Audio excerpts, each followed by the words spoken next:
3, 2, 1. Okay, welcome to the program. You're with the Editor-in-Chief live with Lester's Oil, your multi-ingredient omega-3 healthy aging supplement backed by thousands of satisfied customers. 6 supplements in 1 capsule, supports joint, heart and brain health. Take as directed, read the label.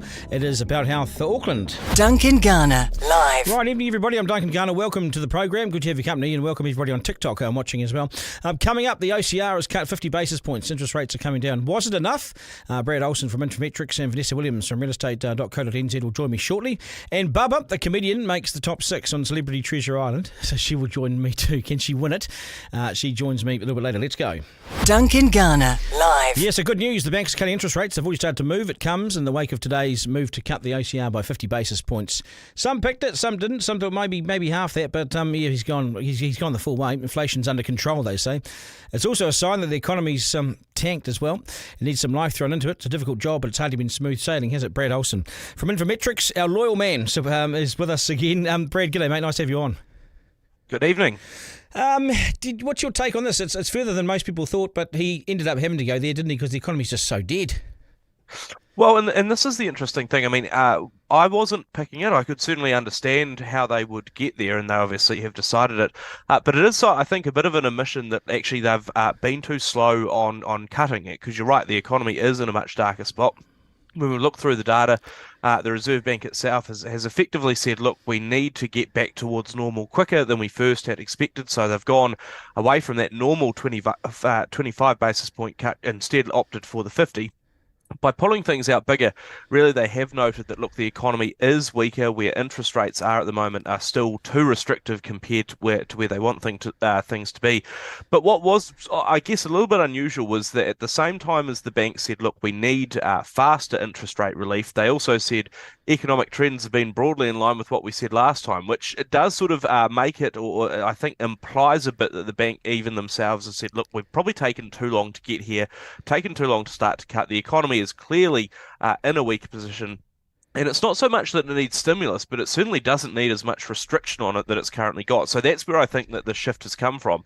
The big question, though, Duncan, is where do we go from here? Because it seems hard to believe that come 6 weeks' time that the bank thinks, oh, well, we had to go a bit faster in October, but all of a sudden we can go slower in November. So I do actually think that there's a good likelihood they have to continue with another 50. I think there's an outside chance that with a 3-month break over that summer period, they might even opt for something like a 75. I mean, we've had to adjust our view now because the Reserve Bank has said they want to be more gung-ho. Because they got it wrong, didn't they? I mean, if you go back to their statements earlier in the year, it was going to be higher for longer, and now they're peeling back. They got it entirely wrong. So a bit of ego comes into it too, so they probably hung on to it for a bit longer over the winter, which was no excuse to, of course. But the economy's been tanking since about March. We all saw this. I mean, you saw this. You were on the program many times talking about this, and they needed to. You're right. They needed to move probably July, to be honest. The difficulty, right, is you look back at what they said in May. In May, they said, look, August 2025 is probably the first time it'll be cut. You know, it might even have to go up. It'll certainly stay, at more restrictive levels for longer. We've gone from that to then the first cut to now a double size cut. And the difficulty, I think, is that looking through it, I guess the only reassurance we now take is that the Reserve Bank seems to be happy to be unconstrained by what they've said before. They're not quite as beholden to what they've indicated previously.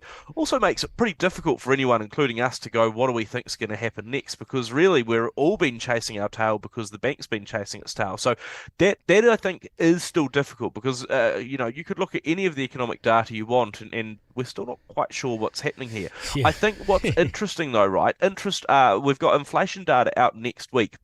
Reserve Bank seems to be pretty confident that inflation will be back sort of close to the 2% midpoint. If that's the case, then I think it is really suggesting that the Reserve Bank is quite a bit behind the 8 ball, and again, that sort of pace needs to continue. I think one of the interesting things, though, is the Reserve Bank also said, look, they're a lot happier in a sense with where domestic pricing pressures are sitting. And I think that's sort of a bit of a reference to the fact that the quarterly survey of business opinion out last week said, look, retailers are not able to put up prices. They're in fact cutting prices in some areas. You could see that sort of low inflation result. So look, monetary policy has worked. Raising interest rates has definitely curbed economic activity and pricing pressures. It's just that, again, we were too slow to raise. We've probably been too slow to cut. That means that the economic cycle has been amplified. Yeah, that's right. So what do we think of what they're about to say next? How do you trust them, Brad? I mean, how do you trust that what they're saying now is what they'll do in 6 months? Because what we've seen, if you were to bank your house and everything else on that statement earlier in the year, you'd be 100% wrong. So the problem here is, can we trust them? And New Zealand has lost a lot of faith here. And also the damage that this man-made recession has caused. The damage that he's had his hand on the tiller too much and then not enough. I mean, the damage is widespread. I mean, in many places, people are saying, well, I can't get my business back. It's irreversible. So, who's accountable for that? Well, I think that's a very good question. The challenge and the difficulty at the moment is you're right, that, people made some big decisions based on what we were, hearing from the Reserve Bank and what commentators were saying as well. I play a part in that. I totally get that. But, geez, we were looking at the same numbers and trying to piece together what the bank thought it was going to do. Yeah. And it's just shifted so much.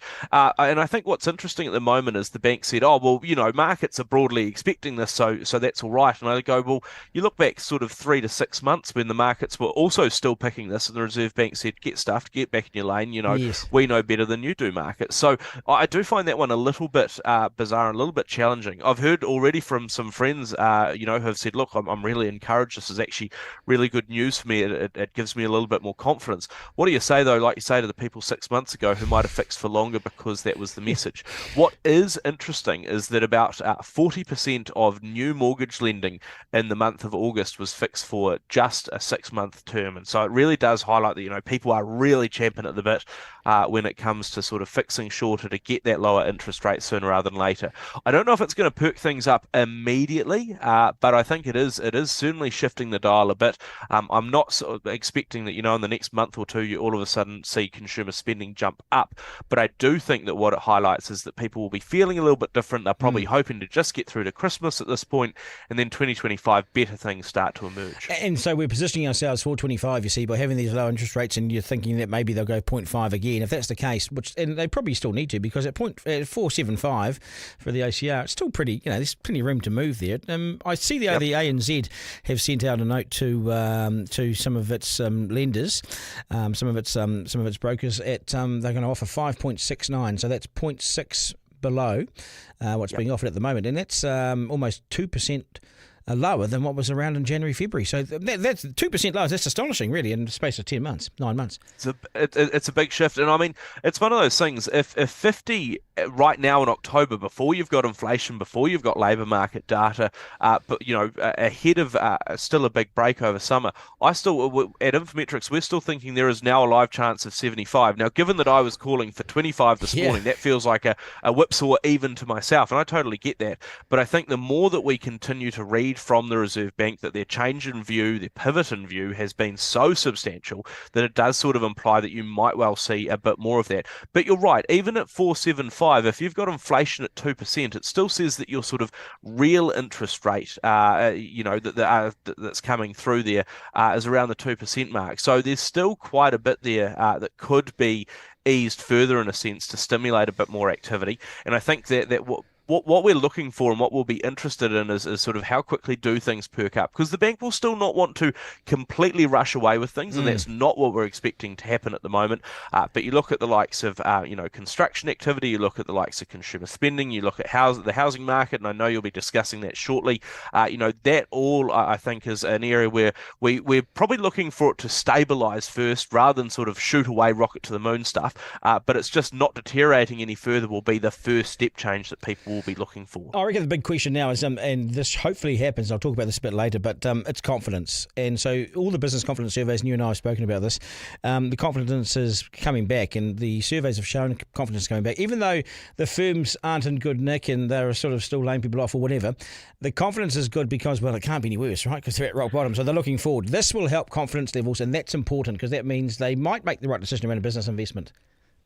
Absolutely, and I think, for a lot of households, for a lot of businesses, they'll be sitting there and going, look, we know there's a bit of a lag, we know it takes 6 to 9 months for the stuff to fully come through, but that means that people will be going, look, get through to sort of March next year, and I'm starting to see those greener shoots that are actually popping above, they're actually starting to grow and spread, I'm actually starting to see some more spending happening. So, I do still have that difficult period at the moment, and I think that's why if you see those business surveys in the short term, they say, look, life sucks at the moment, it's difficult, you're seeing high liquidations and all that sort of thing.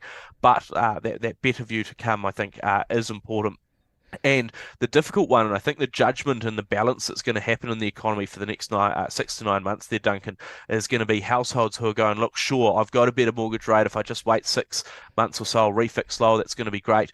But in 6 months' time, am I going to have a job? Because it's still impossible to pay a mortgage if I've lost my job. And so I think that tension of all that worry in the back of your head around, do I have a job or not? How risky do I think it is out there? That's still going to weigh on people. So a lot of water to still go under the bridge. But for the moment, the fact that we've now have 75 basis points of cuts over the last sort of 2 months or so, the fact that there's still another review coming through in November, I think sentiment, like you say, is turning around. I think people are probably not going to put dollars down immediately, but that shift in view is important. I think that will breed a bit more better economic news as we head into the new year. Does he have egg on his face?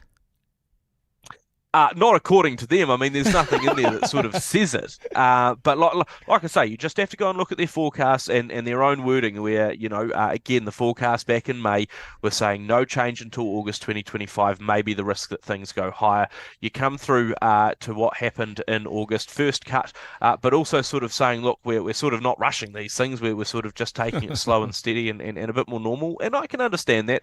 Then to come out today and go 50. The thing that gets me when we've looked through the statement, and I was looking for this, I went, okay, what lent you towards 50 rather than 25? And they sort of said, well, we thought that 50 was a better fit. I go, well, sure, obviously, but like, why? What data point did you look at more? Were you more worried or not about the domestic economy versus the global economy? Was it the future thinking stuff versus the sort of here and now? None of that really came through. But like I say, to sort of go from 25 to then accelerate it through to 50, I think implies that they know that they were taking too long to get there. Like I say, the difficulty now is that I'm worried, and I said this, I think when we talked last week, and I'm still a bit nervous about saying, oh, maybe 75 for November. I can make that argument, but at the moment, there's a whole lot of live options. It could go back to 25. It could stay at 50. It could accelerate further. There's still so many things on the table. And I think until we hear from the Reserve Bank directly when they do their press conference in November, when they put out their whole big set of forecasts, I think we'll probably all still be sort of having a bit of a guessing game and perhaps potentially jumping at shadows. So exactly. There's nothing ruled in and there's nothing ruled out at the moment. Yeah, good on you, Brad. Always appreciate time, mate, on the money, and I appreciate your time and availability. Thank you so much, sir. Thank you. Okay, good stuff. Duncan Garner, live. Okay, what's the feedback? The feedback is Duncan, Brad's a legend, says Stephen. James said, good news that the economy's heading in the right direction. That's what this signals, confidence, basically. And Frosty says, Duncan, I thought the coalition government was going to sack Adrian Orr. Well, they should have. They had their chance and they should have. I would have. He was Labour's boy. Look what he's done. He's completely misread the economy. We were saying here in March. I can go back and play it for you. We were saying here 6 months ago that the economy was toasted. We were saying this. We were saying people were being laid off all over the show. We were getting real-time data. Where were they? The Reserve Bank was in a bunker, talking to themselves. This is what Marty says. Confidence is back in dairy farming. $9 per milk solid and good grass growing season. Yeah, so that's all good news. Keep the feedback coming in. You flick us the feedback on TikTok as well. Here is on YouTube as well. Right, 3 questions. 3 questions from the Editor-in-Chief. 1. At number 1 today, why should men take a second to think before they throw a punch? Because you can actually kill someone. That's the problem. And a 21-year-old young man is dead after being punched in Courtney Place in Wellington over the weekend. His life support was turned off and he's now gone. The family is distraught and it's devastating, no doubt. 2 families, 2 lives ruined, and 1 man will be sent to jail and all this. The other's just 21. He's no longer. Men, you got to think. You got to take a second, walk away. Nothing good happens after midnight, but you've got to walk away from this stuff. And number 2 today, 2. Are cycleways always positive things? No, not when they take up car parks in front of retail stores and those retail stores go under when no one can park near the stores. We have to design these things better, but killing off businesses, especially in Wellington, surely isn't the right answer. 3. And number 3 today, and it goes like this. Should we be thanking Adrian Orr for the interest rate cuts? No. Don't forget he designed this mess and he has caused so much of it. So much of the damage. No need to say thanks, nor is there any need to apologise. Well, I just said he's actually lucky to still be in the job. The Nats should have canned him when they had the chance, I reckon. Duncan Garner, live. Yeah, okay, might all turn to crap if war breaks out in the Middle East, says MB. Yeah, it's probably... Well, hasn't war broken out in the Middle East? Aren't we already there? Yeah, I think. Anyway, Vanessa Williams is with realestate.co.nz, and for her take on the rate cut, she joins me now. G'day, Vanessa, how are you?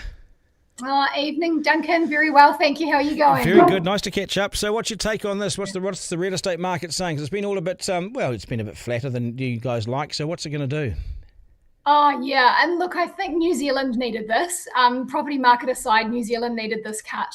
There was like 6 weeks ago, we had a real glimmer of hope and we looked at some of the numbers. And, we have had a stifled property market now for 18 months. And that is a real challenge for everyone involved in the economy. And what we did see with that first cut of 0.25, jeepers, it's been a roller coaster, but that 0.25 back in August, we really saw an uplift in the three key metrics for us: number of people to site, but not only that, the number of properties they're saving, the number of inquiries coming through to real estate agents. Those are all up well over 6% on the 2 weeks prior of August, so give it or take, it was the middle of the month. So Kiwis needed it then, and I think they even needed it now even more so, and I'm really excited to see how it's going to translate even tomorrow. Yeah, it's more of a confidence measure, isn't it? So we can walk with a bit more of a skip in our step, and I'll say more on this shortly. But it is, I did right. But also for housing, of course, it's been 3 years of those interest rates going up. So we've had 18 consecutive movements up, which is no good for the housing sector.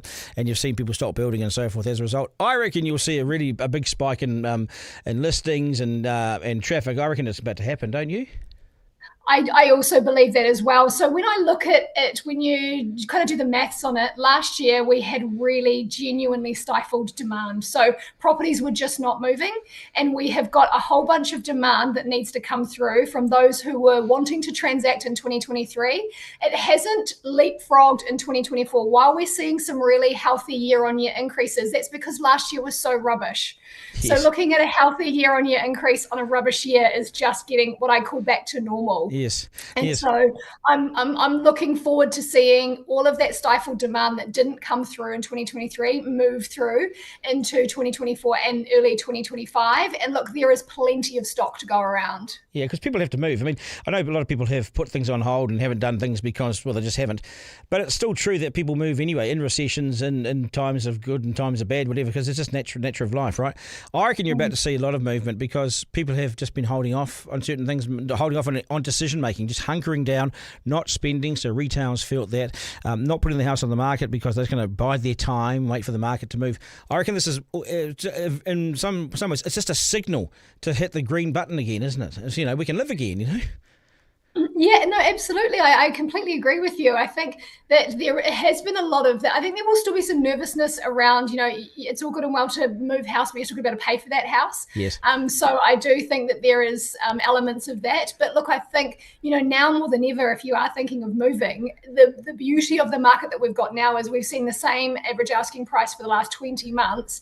If you want to buy and sell in the same market and get some certainty, and we all know Kiwis love certainty because no one moves in an election year, just in case something happens. So look, if you're liking a bit of certainty, we've had 20 months of price certainty, and there is so many homes on the market at the moment. It's actually a really good time to buy if you are looking. And house prices have come down. There's no doubt about that from that COVID peak. Seen that it come down, and you guys are always slow to want to accept that or admit that because that's just the market that you're in. But do you think that we've bottomed out? Do you think? Do you think that house prices will come down any further, or do you think that's it?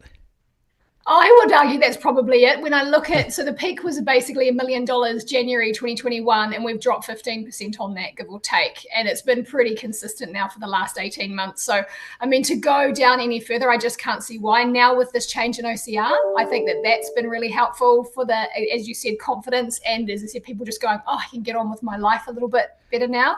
But also, there's only so far that will drop with people's propensity of what they value homes at here in New Zealand. And so I think, 850 is where we're sort of sitting and have been for quite a long time. And I think that that's a pretty solid number. Yeah, I think the real estate agents around the country will be walking with a sort of a skip in their step tomorrow into the office, don't you think? I think maybe now. I don't know. Yeah, no, absolutely. We even saw an injection of traffic come in this afternoon, even from what a typical afternoon's worth of traffic is. So Kiwis we have such a love affair with property in New Zealand. It's like if we can't be getting on a plane, we're looking at property, and this has been another great step in the right direction for the economy. It's funny you say that. I won't name names because that would be giving away trade secrets and who's in the market and so forth. But we've had interest this afternoon into the company from home build companies, first home buyers, first home builders, for the new homes, around advertising their products. So it's obvious who some of the big companies are, and they've always advertised with us, but they're back in the market saying, hey, we need to go now, don't we? And that was within an hour of the Reserve Bank moving. They said, right, we need some fresh ads. So, that helps us as a company because the media's been we've taken a toweling. And there's not much sympathy for us, I know. Well, there's no sympathy for you guys or us, I suppose. We're up there with car salesmen and what else? Something that and lawyers probably. Is it? Definitely lawyers. Well, I would put lawyers below us. So we've taken a toweling, you and I, and so it's good to see a bit of interest coming back. Let's hope it stays. Are people in the auction rooms again? They're coming back in the auction rooms? Yeah, we're starting to see that pick up. I think, again, there's a bit more nervousness around from both vendors and buyers. Vendors are going, is that quite the right way? Because, properties are taking longer to sell. Yeah. It is still a buyer's market. Buyers are still in the driver's seat at the moment. And, if you've got a really good property and you're asking the right price for it, then, of course, it'll go by auction. It's just managing those vendors' expectations with the buyers. But, no, we're certainly starting to see that interest back. And my little yardstick is around how many shoes are outside the local open homes. And we're starting to see those shoes out the front increase, which is always a good sign too. It is. Vanessa, always good to have you on the program. I appreciate your availability and time. Thank you so much. Yeah, thanks, Duncan. Okay, all the best. Take care. Duncan Garner, live. What have you said? Stephen says, as a working full-time solo dad, I'm far more hopeful about purchasing my first property. Fingers crossed things continue to get better. I think they can't get worse, so I think can they get worse? I would hope not. Not with interest rates coming down. I just can't see it. Isaac, I'll tell you a story. Isaac's in controls here. He's ready. He's flying the plane, and I'm just handing out the coffee. But when I bought a house in Auckland, I've only ever bought one house in Auckland. When I bought this, I flew up from Wellington, and there were 28 registered buyers and 140 people at the auction. Wow, really? 28 registered buyers. And my mate's standing there next to me, and it was 700 and something, but seemed like so much after coming from Wellington. And he goes, put another 10 on it. I said, well, I've got another 10. Put another 10 on it, knock this guy out. So I said, 780. There was another 10, and the guy sat down, and we got it. Nice, congratulations. Yeah. We haven't got any more, but well, you had property in Australia, didn't you say? At one point? We bought one over there. But and flick that capital gains tax. But you wouldn't have noticed. But in Australia, you can get 4-bedroom brand new, $500,000. In Brisbane, just outside of Brisbane, and we can't do that here. Price of land's too high. Yeah, we had a. Do you want to own a house one day? Oh, of course I do. One day. Yeah. Having a very interesting interview for a different podcast, not this one. Where's my money? Actually, there is another one. Yes. There is another one.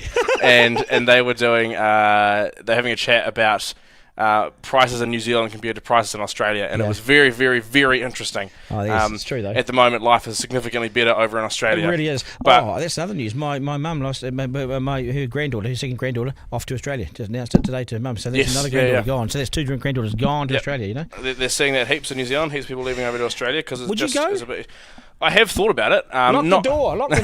Not like in the near future, but in a couple of years' time. Potentially, maybe. Yes. Well, that's where opportunity is, right? Double your pay. 100%. Yeah, exactly. Yeah. Oh, God. I mean, if I didn't have 1,000 kids, I probably would too. Duncan, house prices have been expensive for a decade, pricing out first-home buyers and young people. Is there any hope for prices coming down at all anytime soon? Frosty, I think they've probably got to the bottom, mate. I do, actually. Duncan Garner, live. Right. It's the slam dunk. So interest rates are coming down, folks, and that's finally some good news, right? The cost of borrowing is on its way down, and we've all been through some form of struggle or hardship as a result of this high inflation, high cost era, right? So we've got some bright news for once, and we haven't had much bright news. Amongst the rubble, there's not much. So there's been nothing actually in the past couple of years when it's good. So the banks have already started to move. So hopefully this represents New Zealand's time and our chance to ditch being so grumpy. Have you noticed how grumpy everyone is? Have you noticed how we present ourselves on the street? We're miserable. We're grumpy. We all wear our grumpiness down at times across our faces. So it's time to turn the corner, folks. This is our chance. We've had 3 years of tough times, right? We know this. We can't stay here forever, can we? It will take time. But the thing about today's OCR cut is the corner has been turned, otherwise known as turning the corner. Except business, we want them to start investing again. And remember, if we're after growth in the economy, then hire one person. Go and hire someone. Hiring people into jobs is what growth is all about. Bill just sat me down once, said, you don't know much about the economy, so let me tell you something. I said, okay. What is it, Bill? And he said, hiring people helps growth. Simple, isn't it? And business confidence has been slowly creeping back and returning, if you look at the surveys, but that's largely because things have been so rock bottom. They couldn't be worse. But it's time to get our mojo back, folks. I don't know what mojo is, but it sounds good, right? Mojo, get it back. Being positive can be good for you. You can live longer And your business can do much better, you see. So try smiling. If you're upbeat and positive, it can actually work wonders, not just for your personal life, you might get a girlfriend or boyfriend even, but also in your work, you might sell more, whatever. People don't want to hang around with misery. You know, they want confident people, positive people, and that's what the Aussies are like right now. So hopefully the hard times are behind us. Already today, the banks have moved to lower interest rates. That's a good thing. ANZ are telling their brokers that they'll go as low as 5.59% for a year. Consider where interest rates were a year ago, and ANZ's was about 7.39, so it's already almost 2% lower 9 months later. Help is coming, folks. The sun will be out soon. Summer's on its way, and that helps people's moods. None of this will happen overnight. Even Rachel Hunt used to tell us that. But you can't keep a good Kiwi down. Confidence is returning. Things will get better, and we just have to believe it, okay? And that's where we all come in. We set the country's mood, so let's get out there and let's do it. Confidence and positivity can be infectious, so let's get out in there and spread it. I'm going to do it. Are you? Let's go for it. Duncan Garner, live. Right, Bubba, the comedian Bubba, is on Celebrity Treasure Island with me. And, it's due to kick off shortly. Stay with me, though. Stay with me. And so we've made the top 6. Me and Bubba, Millsy, and we're in the top 6 with James, JP, we're all there, you see, and Cully, Christian Cullum. So there's 6 left, and the decider and the decision will be made probably in the next week or so, who's the winner of Celebrity Treasure Island. But I spoke a little bit earlier on with Bubba, had a chat to her about being on the show, what things are like. This was my interview with her, recorded just a bit earlier today. Hey, Bubba. Hi, darling. We've come off... I know. Don't tell anyone about us. So we met. We knew when you came to the island, when we saw each other for the first time. We're like, hey. I immediately saw you. Thank you for your service. And I was like, hi, Duncan. I remember. I know. I was like, hey. Yeah. Who else do I know there? Bubba, Suzanne, Paul, Cully. Yep. You had quite a fun team, eh? Yeah. Who did I know? What did you think of us initially? Our team. A bit serious. What? What did you think of our team? You guys. Yeah, weapons. Yeah. I looked over and saw weapons. And me. Yeah. But and we are now. Sexy. Yeah. Chocolatey. Yeah. Ice cream. You stepped under my bed. You slept over me. On top of your bed. Yeah, that's you right. slept on the floor. What were we doing sleeping on the floor? Well, I just wanted my back to be okay. Oh, true. But it was good. Yeah. It was good. Yeah. Hey, so are you pleased you said yes to...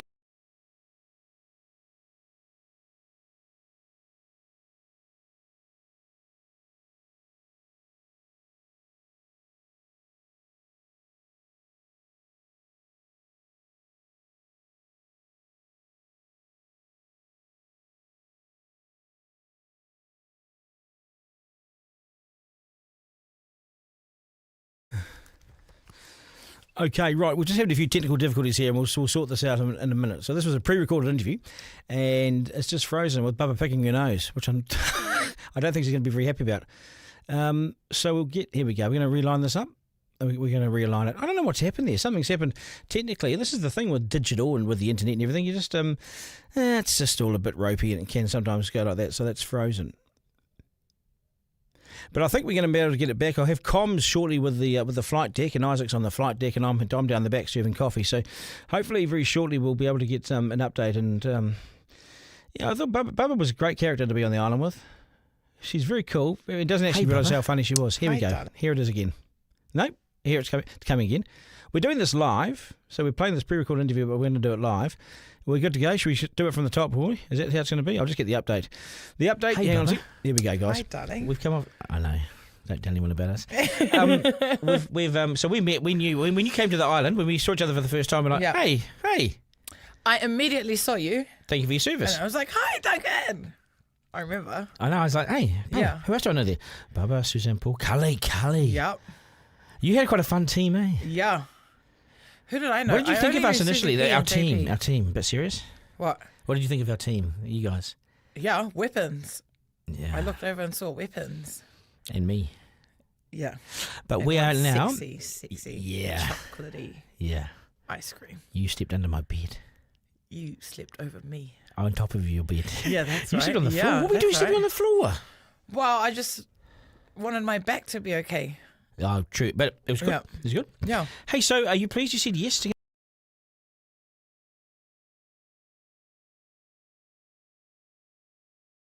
Okay, we've got a bug in the system, I think, folks. That's the truth of the matter. What we'll do with the Bubba interview, we'll sort out what happens at a minute 30 into it, and we'll iron out the little bug, and we'll bring it to you tomorrow night. That's probably the best we can do, Isaac. Yeah, that's the best we can do. How would you describe that little hiccup. Yeah, I have never seen that before. No. Duncan, I'll be completely honest with you. So you'll do a full investigation report back to the many thousands yes, of watching course. around the world tonight, Actually, and the hundreds of attendants and millions around the world. I was watching that interview. I watched that particular video about 45 minutes ago to make sure it was all good. It was all fine. And it was all fine. That's the classic case, eh? Yeah. So what happens when you work in TV? It's not TV though. Yeah. It's podcasting. Yeah. We're just doing it better. Duncan, happy days are ahead. Is that what you're saying, DG? My work's slowly getting busier, but I had a bad start to the week. What happened, James? Oh, no, don't. Oh, mate, you email me, James. Email me. Well, yeah, that's a bugger, isn't it? Because Bubba was she's classic. But what we'll do is we'll iron out the problem. We may have to, if your people talk to my people, we can stitch it together, pull it that way, and then sort it. Yeah, do something like that. No, it's a fun interview. She came in here last time and she didn't know who I was. It was great. First time I interviewed her, and she goes, "Thank you for your service." And then she picked me up. She actually picked me up. We might run some of those shots tomorrow. That's what we'll do. We'll work on this overnight. We'll be here all night. It's commitment for you, and it's because the confidence is back in the market. You see, so we're confident again. So we'll work all night. That is us, folks. Thanks for tuning in to Duncan Garner, Editor-in-Chief Live, and getting 3/4 of the program with Esther's Oil, the premium New Zealand-made fish oil supplement backed by a study. Support joint, heart, and brain health. About Health have a $500 Pro Health Pack giveaway running right the way through October, with all orders going into the draw to win. So now you can use the code Duncan, DUNCAN. Okay, for 10% off and an extra entry as well. Abouthealth.co.nz. Take as directed, read the label About Health Auckland. If you call 0800 999 309, then they'll look after you. Just say with me, my name, and you get looked after. That's us. Oh, this means I can go and watch Celebrity Treasure. Right. Oh, we're out of here then. That's us. This will be available as a podcast very shortly once Isaac does his fingers and does the talking over the keyboard there and sorts all that stuff out. It'll be on Rover shortly when he's sorted that out. And thank you for all your feedback and support. I'm Duncan at rover.nz. To my team, Isaac, Forrester, thank you so much. Lockie, the man, thank you guys. We'll do this all again tomorrow. I know it seems like we're a big team, but seriously, we haven't. It's a podcast. Remember, life isn't a dress rehearsal. There's no curtain raiser. This is it. We live in one of the best places on earth. Even if we couldn't play you the full Bubba interview, we will tomorrow night. Take care. Bye-bye. That was Duncan Garner, Editor-in-Chief Live. Missed something on the live stream? Text Duncan to 3598 to listen back on the podcast. Want to get in touch? Call 0800 863 293.